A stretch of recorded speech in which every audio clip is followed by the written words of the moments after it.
Cewek yang seksi ini naik mobil anak orang kaya. Dia memakai sabuk pengaman. Pria itu pun bilang, "Hei, apa yang kamu lakukan? Tidak bisa begini. Maksudnya, kalau nanti saya bosan di jalan, kamu bisa kasih saya kejutan." Sang wanita tidak setuju. Lalu,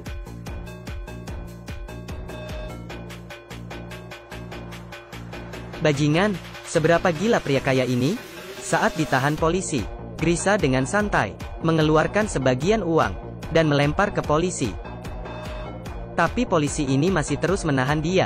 Grisa pun tidak peduli, langsung menabrak dan membawa polisi. Kemudian dia pun mulai mengebut.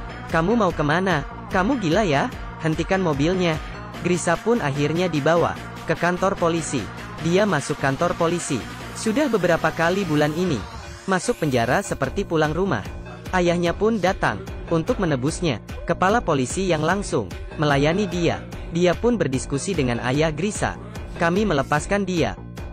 Kasus ini selesai. Kamu bayar biaya pengobatan. Dan tentu saja, biaya kompensasi."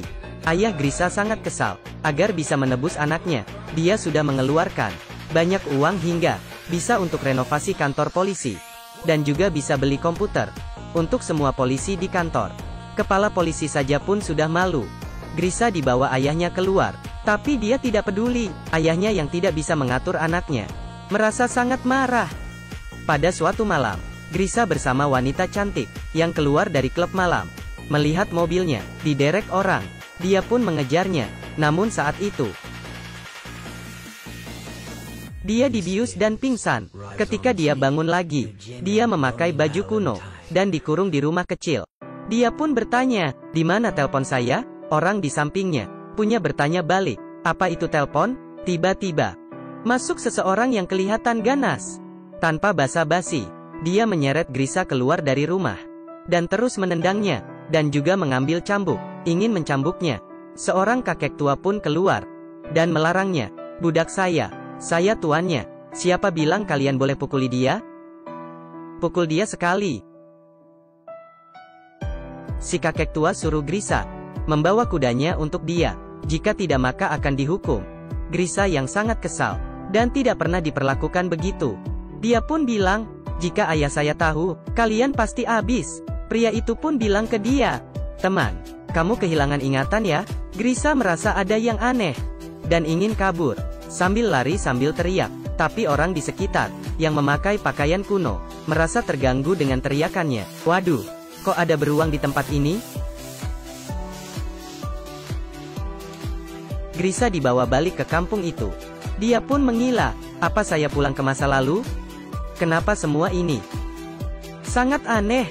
Pesawat, mobil, internet sudah hilang kemana?" Orang kampung tidak mengerti apa maksudnya. Apa itu internet? Bisa dimakan? Karena tidak menyelesaikan misi ambil kuda tadi, Grisa pun dihukum. Tali diletakkan ke leher. Dia pun sangat ketakutan.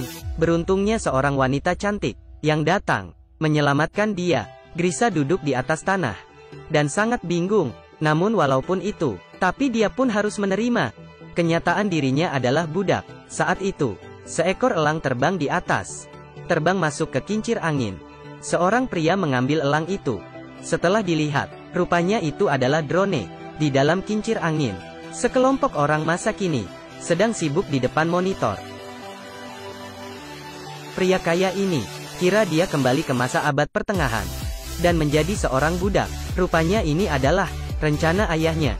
Dia membuat sebuah kampung kuno agar anaknya yang nakal bisa menjadi baik. Ayahnya menyewa seorang sutradara profesional. Semua orang di kampung juga adalah pelakon. Mereka memasang kamera di beberapa tempat tersembunyi.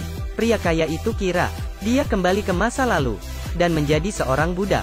Hari itu, dia diinjak orang dan dipukul. Dulu dia yang sangat sombong. Sekarang sudah tidak bisa sombong dan sangat kasihan. Tapi walaupun begitu, Grisa masih seorang yang nakal dan tidak bermoral. Karena ingin makan daging, dia menyuri ayam orang lain. Dan juga sangat egois. Dia menghabiskan ayamnya sendiri dan tidak membagikan ke temannya. Akhirnya, hal curi ayam diketahui tuannya. Semua budak pun ditangkap. Mereka pun diberikan dua pilihan. Jika ada yang mengaku kesalahan, maka hanya dicambuk 10 kali. Jika tidak, akan dipilih seseorang dan dicambuk 50 kali. Di dalam ujian hati nurani ini, Grisa masih sangat egois. Dia melihat temannya ditangkap, dan tidak berani mengaku. Setelah itu, temannya memperlihatkan lukanya. Grisa pun tidak merasa bersalah. Ayahnya sangat kecewa, merasa anaknya sudah tidak dapat diselamatkan, dan ingin mengakhiri semua ini. Namun sutradara tidak setuju. Dia bilang hanya cinta dan kematian yang bisa membangunkan hati nurani Grisa. Dan saat itu, terjadi suatu ketidaksengajaan. Seorang pelakon saat turun dari kuda, tidak sengaja memperlihatkan pakaian masa kini. Grisa merasa ada yang aneh. Dia pun bertanya ke wanita itu, apa sih yang terjadi? Beruntungnya saat itu, Lisa sudah menyimpan pakaian itu. Jadi Grisa pun tidak tahu. Dia kira apa yang dia lihat itu hanya ilusi. Saat Grisa sudah tenang, dia pun merasa malu atas kelakuan dia tadi. Sangat kasar. Dia pun menemui Lisa dan minta maaf. Selama hidup dia, ini adalah permintaan maaf pertamanya. Ayahnya yang melihat itu pun tersenyum. Rupanya anaknya masih bisa diselamatkan. Setelah panen tahunan, acara pesta, semua orang kampung berkumpul, bernyanyi dan menari. Grisa pun sangat senang. Sudah lama dia tidak merasakan acara yang begitu meriah. Dia pun mulai mengajari semua orang menari tarian baru. Ini dia Raja Klub Malam? Iya. Seharusnya sesuai rencana sutradara, Grisa akan ada hubungan cinta dengan anak perempuan tuan dia. Namun siapa sangka, Grisa malah tertarik dengan Lisa. Mereka pun banyak bercerita. Selama ini, hanya Lisa yang mau mendengarkan cerita aneh Grisa. Melihat perubahan ini, sutradara pun mengubah jalan cerita agar Lisa menjadi pelakon utama dan berpacaran dengan Grisa. Saat itu juga, agar Grisa bisa merubah sikapnya, sutradara merencanakan sebuah alur cerita. Hari itu, tuannya memanggil Grisa ke rumahnya. Diberikan makanan enak, lalu dia bilang, anaknya menabrak orang di kota. Perlu seorang budak untuk membantunya. Sebagai imbalan, jika masalah sudah selesai, tuan akan membebaskan dia, dan bisa melewati hari dengan Lisa. Selama ini, Grisa yang hidup mewah. Bagaimana dia akan memilih? Pria kaya ini terlanjang dan dicambuk. Pria kaya ini kesakitan. Dulunya dia sangat kaya, sekarang dia menjadi budak. Demi kebebasan, dia menahan semua kesakitan. Ayahnya yang melihat dari monitor merasa sangat sakit hati. Grisa yang selesai dihukum, dia mendatangi tuannya. Namun anak tuannya tidak mengakui perjanjian itu dan mulai memukuli Grisa dan mempermalukannya. Penebusan apa? Bodoh. Kamu akan menjadi budak hingga mati. Apa kamu ngerti? Sebenarnya ini juga alur cerita yang diatur.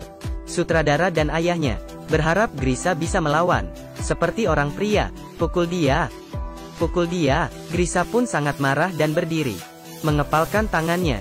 Namun saat itu, Grisa seperti terpikir sesuatu. Dia pun melepaskan kepalan tangannya. Lalu dengan sabar, dia pergi. Penakut. Grisa sebagai seorang budak, kembali ke kampung itu. Tanpa rasa malu, dia mengejar Lisa. Mereka pun bersama-sama, beri makan kuda, mengayung sampan, berjalan santai. Grisa mulai jatuh cinta, dan pun jujur, jika bisa memilih, dia ingin seperti pemeran film. Di film yang dia tonton. Seperti anak itu, yang kembali ke masa lalu. Di mana saat itu ibunya masih hidup. Karena saat dia dewasa, ibunya sudah meninggal. Lisa pun sangat sedih mendengarnya. Sebelumnya dia sendiri sangat memandang rendah Grisa. Namun setelah mereka bersama, Lisa sadar dari kelakuan Grisa yang nakal. Dalam hatinya adalah seorang anak kecil yang terluka. Malam hari, mereka berbaring di bawah bulan. Grisa bilang ke Lisa tentang dipermalukan oleh anak tuan dia. Saat itu dia sangat ingin memukulnya, tapi dia tidak mau karena dari muka orang itu dia melihat dirinya yang dulu. Mendengarkan kata-kata itu, ayahnya sangat terkejut. Apa yang terjadi? Dia sudah merubah sikapnya? Lisa pun sangat terharu. Dan saat itu juga, dia merasa dia sudah jatuh cinta dengannya. Melihat Grisa, semua orang sangat senang. Sudah waktunya mengakhiri cerita itu dengan alur cerita kematian. Untuk mengakhiri semuanya, sutradara mengatur sekelompok prajurit untuk masuk ke kampung itu. Sang raja mau membawa seorang gadis untuk menjadi istrinya. Lisa pun dipilih oleh raja. Sang raja bilang, jika ada yang mau mengorbankan diri sendiri untuk Lisa. Semua orang melihat ke arah Grisa, termasuk Lisa juga. Namun saat itu, Grisa malah mundur ke belakang. Di dalam pandangan semua orang, dia terus mundur. Pada masa penting, dia memilih untuk menjadi seorang penakut. Kelihatannya susah merubah sifat aslinya. Lisa sangat sedih dan memanggil namanya. Grisa pun berhenti dan melihat ke arah Lisa. Lalu dia pun kabur, seperti dia ketakutan. Semua orang pun sangat kecewa. Setelah semua ini, Grisa masih seorang penakut, tapi sutradara terus melihat monitor. Dan dia percaya dengan Grisa. Grisa pergi ke kandang kuda. Dia pun memikirkan banyak hal masa lalu, hal-hal yang memalukan, hal-hal yang indah. Bersama Lisa, dia sangat takut mati. Namun lebih takut adalah saat dia sadar, dia tidak pernah hidup dengan baik.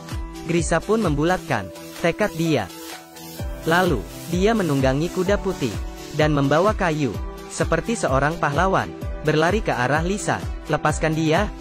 Grisa dengan berani bertarung dengan prajurit, lalu membawa Lisa. Mereka pun kabur. Setelah melewati hutan, tanpa sadar, mereka sampai di sebuah pom bensin. Grisa pun kebingungan. Apakah saya kembali ke masa kini? Orang di pom bensin pun bingung. Mau isi bensin ke kuda? Saat itu juga, Grisa ditembak dengan obat bius dan pingsan. Papa, saya di mana? Kamu di rumah sakit, tidak apa-apa. Apa yang terjadi? Kamu pingsan. Apakah kamu lupa dengan semuanya? Pingsan. Kamu keluar dari klub malam, mengejar mobilmu, kemudian ditabrak mobil. Sudah lewat 3 bulan. Kamu baru sadar. Kampung itu mana? Lisa mana? Kampung apa? Siapa itu Lisa? Grisa kembali ke kehidupan dulu. Seperti melalui mimpi indah. Setelah melalui mimpi itu, sifatnya pun berubah. Dia menemui polisi yang dilukai sebelumnya, dan minta maaf dengannya. Saat dia di klub malam, dia tidak merasa senang, karena dia tidak bisa melupakan Lisa. Tiba-tiba, dia melihat 2 orang yang dia kenal. Pelakon wanita cantik, dan pelakon anak tuan dia. Mereka tidak tega melihat Grisa yang sedih. Akhirnya mereka memberitahu keberadaan Lisa. Akhir cerita, Grisa menemukan Lisa, dan mereka pun berpacaran. Dia juga mengerti maksud dari ayahnya. Dia pun minta maaf dan berterima kasih. Gunung mudah diubah, sifat susah diubah. Untuk merubah seseorang sangat susah. Namun jika ada cinta, perubahan akan terjadi perlahan-lahan. Baiklah, cerita sampai di sini. Terima kasih. Sampai ketemu lagi. Bye-bye.